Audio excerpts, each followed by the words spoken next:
Hello, Wanderers. Welcome back to our Crusader Kings 3 roleplay series following Lord Titus of House Peake.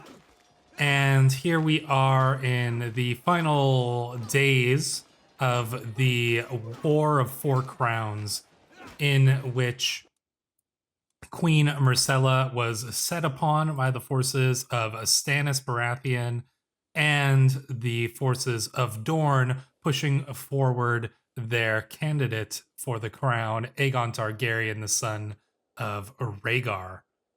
And that fourth crown here was, of course, King Balon Greyjoy of the Iron Islands, who has taken a little chunk of the north here. Now, before we jump into this battle here going on outside of the walls of King's Landing, which is presumably going to be the decisive battle here, I just want to fill in a few things from that last episode. Stannis did have a rebellion against him, but he survived. Now, there were some really awesome theories behind why Stannis would have left the war in a white peace, and I would highly recommend that you go and read through the comments of the last video to see some of those theories. But I think that there was a general, like, collective kind of agreement that part of, or, you know, largely what caused this was not only Stannis's conversion to the faith of R'hllor, which didn't endear him to most of the lords of the Stormlands. His support was already weakening. He had won some significant victories over Queen Myrcella's forces, but then was crushed in the battle following that big battle here in the Gauntlet. His forces were crushed and then scattered. Then he turns to R'hllor, so the other lords were not really looking kindly upon that. Then not only that, but the north is getting invaded by the Iron Islands, so now the support is weakening from the north. That the northern lords obviously want to turn back and protect their lands from these Ironborn invasions. And so his support from the north was weakening, which was probably also weakening his support in the Riverlands. So his army was probably fading away very quickly. And then Melisandre comes in and is convincing him to turn to R'hllor and to basically abandon the faith of the Seven, and, you know, telling him about the long night that is coming, and how he's the, Azor Ahai, and that he's got to defend from that. I think all those factors combined led to Stannis signing the White Peace, but really I think a big part of it was that he didn't have much choice. His army was melting away faster than he could keep it together, and so I think that was largely why he did manage to hold power in that rebellion that went on with him. So we're gonna see what happens with Stannis after. Look at his prowess, by the way. He's got 2 Valyrian steel swords. He stole Pride from House Jast, and he got Supremacy from the Sarets of Silverhill. So yeah, that'll be interesting. If he ever has any sons, or if Shireen here has any sons, we'll probably split the swords, give one to each or something like that. And then you'll notice that Doran has an axe. Well, that's actually the axe of House Celtigar, which is the Valyrian steel axe pincer. So he got that from House Celtigar. So the Valyrian weapons from the forces of the Iron Throne here starting to get spread around a little bit. So that's I just found that amusing. And then lastly, before we jump into the battle in the game here once more, I just want to show you something interesting. I'm gonna have to switch characters here. We'll switch over to Tywin Lannister for a second. But I just want to show you when we go into the Regency phase here, Tywin has achieved level 5 in the scales of power over Myrcella, which means that he can't be dismissed from his position. So he's essentially achieved what he was hoping to achieve here. So even when Myrcella comes of age, Tywin would still be the one pulling the strings. So he entrenched his regency almost as full as it could get. At a certain point, if he gets it to level 6, he could completely usurp her. But I don't think he's going to get to that point, because I'm pretty sure they're going to lose. But I just thought that that was pretty cool and just really fitting, and it shows just how much power Tywin Lannister has. But that power is about to be hopefully broken here, because as you can see, our forces are about to do battle outside of King's Landing. Tywin Lannister leading his forces himself here to lift the siege of King's Landing, and to really, this is their final chance here. So he's got all his armies coming in, but I'm pretty sure we have the advantage here. So we are going to let time run, and we shall see who wins this fight. Excellent. So it's actually, you know, closer than you might expect. That's I like that though. I like that this is not just a one-sided battle, but no, Tywin Lannister does appear to be falling here. We're gonna take a look at the, I don't think we'll actually be able to see the effects of this battle because we don't have our own troops in here, unfortunately. Oh, Carrick is fighting on the other side. I mean, that is not really super surprising considering, you know, he's part of the Crownlands here. I think Carrick probably would have joined our side, but you know, who knows what the circumstances of him doing this are. You know, he probably actually didn't know that we, you know, were going to side with Aegon Targaryen. Probably when the banners were called, like in the initial kind of days of the war, I suspect that he, you know, sided with Queen Myrcella because that is what he thought was the right thing, you know, but not really realizing kind of, we didn't have time to communicate. We probably could have got Carrick to side with us, but he's an honorable man. I think once he, you know, once his forces joined up with Queen Myrcella, I don't think he was gonna turn back on him. He's not like necessarily a specifically honorable man, but yeah, he doesn't seem like the type who's just gonna like turn coat and you know, be a betrayer. So he's doing the honorable thing by continuing. But as we can see here, Tywin's forces have been defeated here. That's not going to help our war score, I don't believe. But we will probably let the sieges finish, and we should be able to get that war score back. I'm probably going to skip some time here, but there's a few things that I just want to do first. And number one is that I would like to go to Doran Martell, and I would like to offer a squire. Our son Urathon here is of age to become a squire.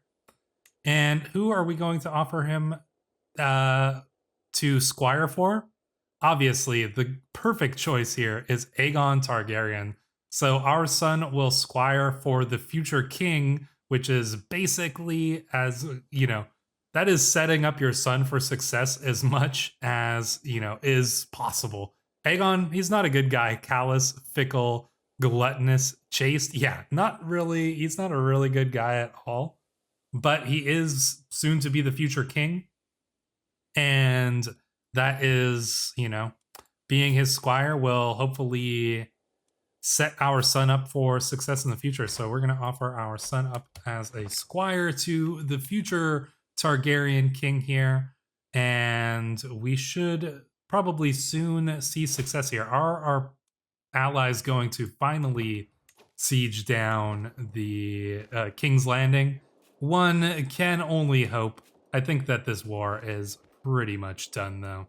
I think you'll all agree that last battle there was definitely the culmination of almost, I think, probably what, 10, no, maybe not 10 years of war, but probably about 7 or 8 years of war.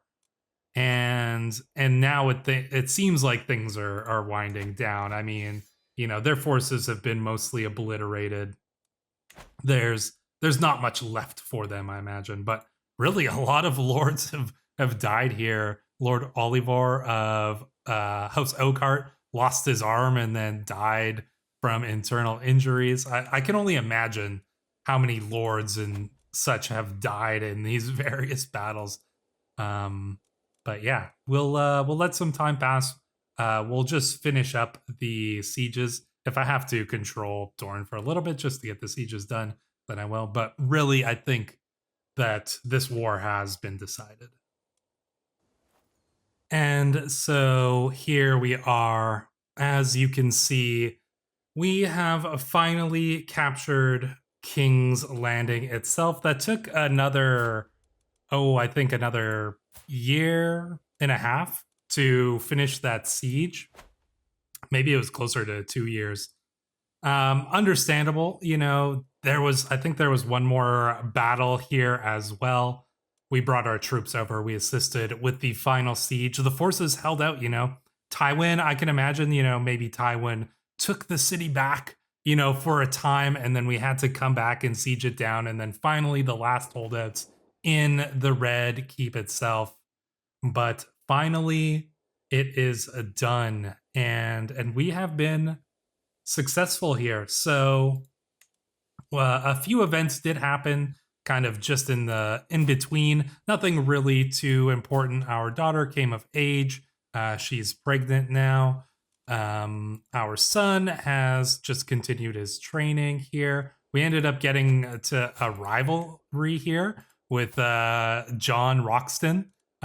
Many years after we took that sword from him in the duel. Pretty understandable that he would just go against us. But really the main thing is that King's Landing has fallen, and finally our forces have been successful. So we should see in but a moment as the war here is finally done. We have won the war led by Lord Paramount Doran, the Universal Spider of Dorne, against Lady Myrcella, the Fair of Dragonstone. There we go. We are successful, and we shall see what happens here in the aftermath of this all. Now, as King Aegon here takes the Iron Throne, there was, I think, general agreement that we should take over as Aegon and mete out the kind of punishments and the rewards for those on the different sides, because the AI is not very good at considering the story related to that. So we will probably do that ourselves. So I might have to go off screen for a second and just kind of get all of that set up and such. But we will come back, and then we shall go forth and play through the aftermath of this war. But indeed, all hail King Aegon the Sixth of the Iron Throne. So that actually took me a little while to set up. Unfortunately, we did not get the event that allows you to punish the kind of rebelling lords. It's a special Game of Thrones mod event. I wanted to show that to you guys, but it didn't pop up after Aegon took the throne. Normally it does, and we took over for him immediately after the war. So if the pop-up was going to come up, we should have gotten it. But instead we had to go and use the debug mode to go and essentially simulate that. But I think that you'll all agree that this is pretty fitting. So we're going to start at the top, the highest levels, and then we'll get down to the lowest levels. And we have offered rewards and punishments to those who have helped and wronged King Aegon VI. So probably first and foremost, you're no doubt wondering what happened to the Lannisters. Well, as you can see, there is still a Lannister at Casterly Rock as Lord Paramount of the Westerlands, but it is not the hoped heir of Tywin Lannister. No, it is actually Tyrion the Imp. So Tywin Lannister was executed on King Aegon's orders. Pretty understandable that this would be the punishment for Lord Tywin here, considering that not only did he, join the rebels against the Targaryens, but he also murdered King Robert. So he slew a king. He's a kingslayer, and then was propping up Myrcella and just basically everything that he did. I don't think there was any choice but for Tywin to be executed. Now, what happened to Jaime? Well, Jaime was sent to the wall, not executed, but sent to the wall I think that this is pretty fitting and pretty understandable. You know, was he worthy of being executed? Maybe, but maybe not. I think that this seems like a pretty just punishment, and sending Jamie to the wall is one, pretty cool, and two, it just that seems like the punishment that he would get in this situation. So Tyrion, however, was able to, I think, and I'm sure you guys will agree with me here, Tyrion was able to convince Aegon to put himself in charge of the Westerlands, thumbing his nose at Tywin's, final wishes here. So Tyrion does end up getting the Westerlands. I think I can really picture Tyrion being able to do this. I wouldn't even be surprised if Tyrion had been helping Doran Martell and Aegon during this time. Like, he probably was acting, well, maybe not. I don't know. Would he be acting against the Lannisters? He was loyal to his family, so maybe he wouldn't have been helping them, but I think that he would have been able to finagle his way into keeping the Westerlands under a Lannister ruler. Next up, we're going to go to the north. What happened with the north? Well, as you can see, Eddard Stark was also sent to the wall, and that is also pretty understandable. Eddard was one of the people who led the rebellion against the Targaryens, and, rather than executing him and angering all the lords of the north, he was sent to the wall. And I think that this is a punishment that, one, keeps the northern lords from rebelling, because there is still a Stark in Winterfell, but also, gives a punishment to a man who did rise up against the Targaryens. Eddard is the only survivor of the lords who rose up against him, other than Stannis. As you can see, Lord Paramount Lucius, looks like Hoster had a son right at the end here. Edmure Tully is still a Septon, so he can't inherit. But this young 3-year-old Tully is now the Lord Paramount of the Riverlands, and he's facing a big rebellion. So sucks to be him, but it is what it is. As for the Vale, nothing was really done with the Vale. They did stay out of it. I don't think they earned any favor here with the new king, but they didn't earn a punishment either. So the Vale was left as is, and no doubt Lord Sarmon here is going to swear allegiance. Looks like he's already been doing some executing. Oh, this guy's terrible, sadistic, zealous, vengeful, and ambitious. Wow, this guy he is a horrible person. So we'll see what happens. We'll see what happens there.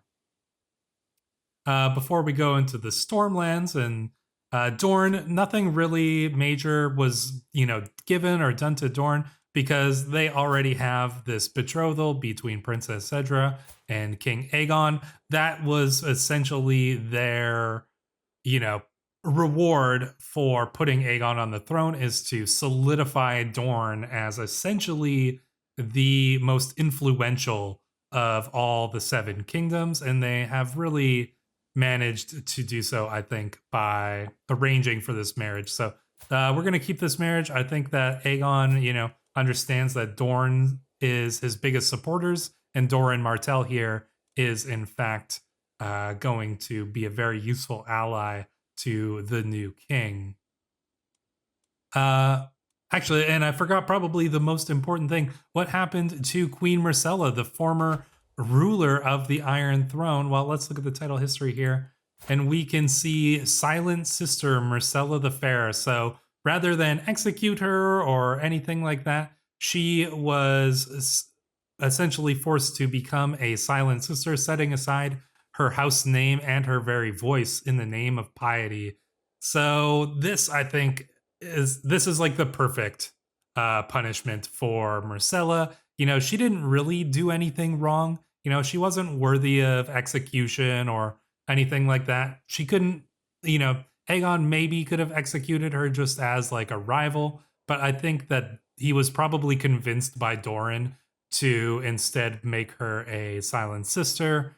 And really, this is probably the best option that she really could have hoped for, I imagine, under these circumstances. Interesting enough, we still have Mia Stone around, so Robert's bastard daughter here is still alive. So who knows what happens with that. But yeah, she's a Silent Sister now. Pretty fitting, I think so. Then we have the Reach, and you're probably very curious what happened with the Reach. Well, obviously we have made Lord Paramount Baelor Brightsmile of House Hightower as the Lord of the Reach. That is pretty fitting. He was the one who led all the Reach Lords, the coalition of Reach Lords in the support of King Aegon, and so he was justly rewarded for that. The Tyrells have fallen far from grace. They no longer even hold a high lordship, so they still hold Highgarden. Lord Willis does hold Highgarden, so they keep their castle, but they have been stripped of their direct vassals and essentially much of their land and influence and power here. A lot of it has gone to other lords who supported. So you'll see Golden Grove has gotten a couple extra vassals here just because of their support. The West March here has picked up a few extra vassals as well. So the Reach Lords who supported Hightower and King Aegon have gained a little bit of power just through that support. And of course, well, that brings us to our character, Lord Titus, the strong arm of the Pale March. Indeed, we were granted the High Lordship of the Pale March. We were granted a couple of vassals here. And, that is a pretty nice little boost of power here. We were also granted, or essentially Lord Carrick here did swear his oaths to Lord Titus here. So we have this little place out here in Middleton. Lord Carrick, is he's still our character's best friend. We're very trusting. He's a loyal character. He, served our house for a very long time. I don't know if this necessarily means that he's necessarily like a direct vassal or that we have like a ton of direct control over him. But I think this is just to kind of show the influence that House Peake now has over House Darrowson here.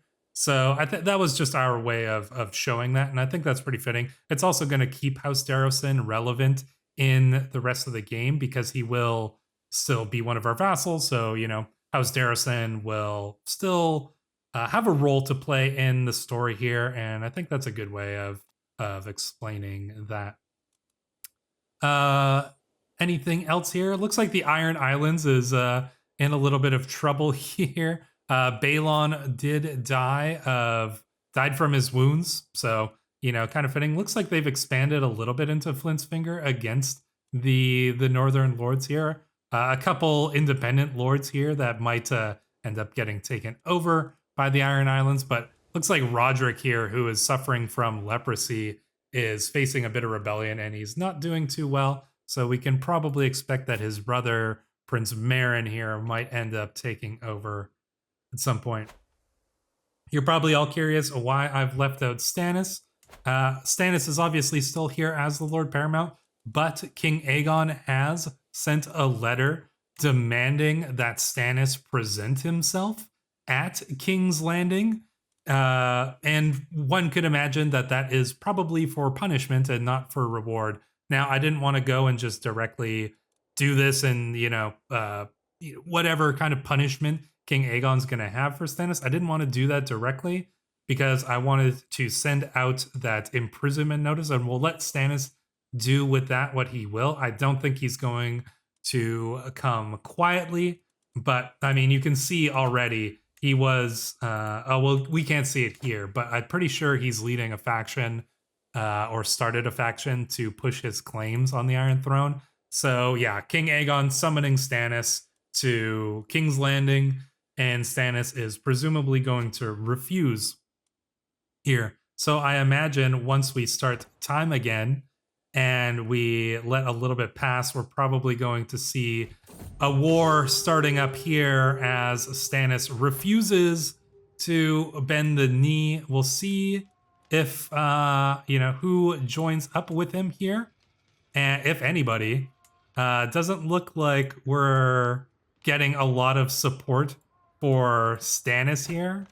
I mean, he's got a couple of a couple like small lords here who are not happy with the Targaryens, but not much. Doesn't look like he's going to have much chance here. We are obviously going to join the side of King Aegon here, so he already gets enough. We shall obviously send all of our men to assist King Aegon here. And yeah, there we go. So pretty understandable that Stannis would not submit to Aegon's authority here. I don't see why he would. It just, he's too stubborn. I mean, like literally his character trait is stubborn here. He's not going to bend a knee to a Targaryen, but there's no way that that Aegon would leave Stannis, alive. I mean, his brother was the one who led the rebellion, and Stannis was involved in that directly. So there's no way he was leaving Stannis. I think that this is all very fitting and pretty much how things would play out in this scenario. If you have any kind of suggestions for how things might have gone differently, I would love to hear them. Probably won't be able to change anything at this point, but I think that this is a pretty good way to show the events of how this story unfolded. So looks like we are going to have one more war, but it is going to just be putting down this rebellion by Lord Paramount Stannis, who will probably face a rather severe punishment for not, bending the knee to the new King Aegon here. So we will see how this all plays out in the next episode. Until then, thank you for watching.